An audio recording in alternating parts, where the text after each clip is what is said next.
also rope in Major Shah on this point. Major Shah, what do we now see happening to Pakistan? Like Sanjeev Srivastava mentioned, doesn't seem like Pakistan has a plan in place to mitigate further crisis. But of course, protests are taking place. People don't have food grains to survive off. The nation itself is losing their forex exchange, is losing its fund, it's drowning in debt. But what do we then see happening maybe in the next just 1 year? Well, Aarti, it's going to be a very, very difficult situation in the next 1 year for them. If they pull through this 1 year, I think then they can pull through, but they would not be able to pull through this 1 year as well, because within a few months, a couple of months, and they are in total collapse, total zero. In minus 0 degree temperature, they are protesting for the wheat over there.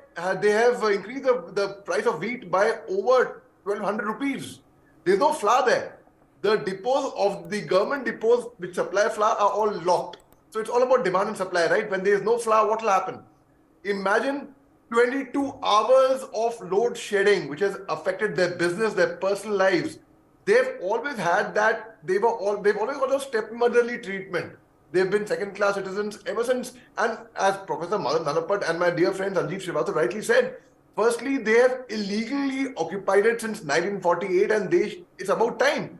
When they are demanding back, the locals over there are demanding that they should reunite with India. They need to come out, because it's about time. It's inhuman.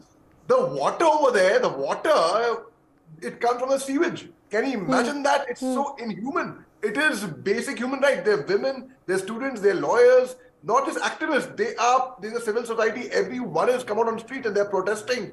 So it's about time the Pakistani government should take a note of it. As it is, Pakistan is almost finished now. They are on the brink of total collapse. And yet, Aarti, despite that, all they can think is spreading terror.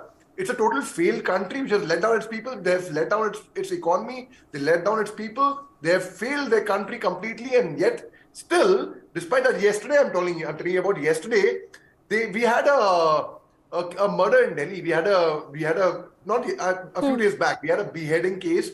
Yesterday, there was news that it was traced all the way to Pakistan, where the murderers took out a 37-second video and sent it to their akas, their bosses in Pakistan. So you can imagine how desperate they are to prove to their akas about their efficiency, so to say.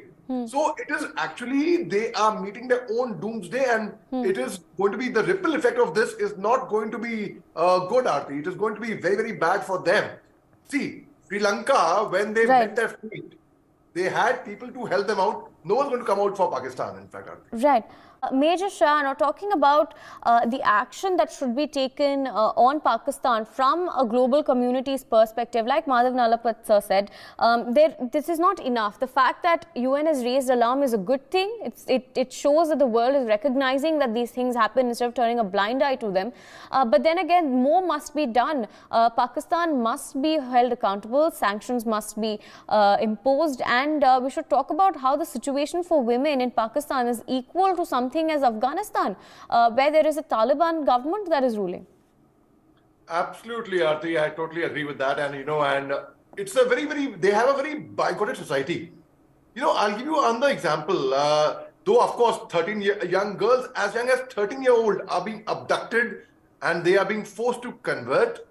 It is something very, very wrong. It's something inhuman. In fact, it's against the human rights. It's gross violation of human rights. So, Danish Kaneria is a Pakistani cricketer.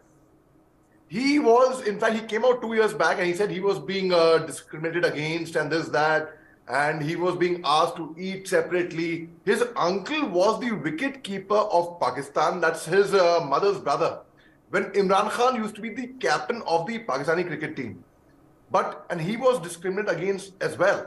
So they named him Danish. Danish, if you see, it's actually a very Muslim-sounding name. It sounds very Muslim. It sounds so that he is not discriminated against. One Sikh joins the army in Pakistan, it's a front page news. Oh, Sikh joins the army in Pakistan. So in India, it happens all the time. I mean, we are given a very fair treatment. I have served in the army. We've had a very, very fair treatment. I come from the minority community in India, but I have never felt so as such. Now, Pakistan, again, the problem with them is, I will tell you, they are not concerned about what's happening in their house. They are constantly peeping from the neighbor's window, and they are more interested in what's happening in the neighbor's window. You know, Yana Mir, again, a dear friend of mine, she said, she gave that analogy, that video went viral. In fact, I interviewed her after that, where she said that, it is like Pakistan, and Kashmir is like this mehbooba. It is like this lover, where Pakistan is married to India, but Pakistan trying to get into an extramarital affair over there. So Pakistan is really, it's the most third-rate country, I would say. The most third-rate country. Their policies are flawed. Their everything, I mean, you can say everything is like really messed up.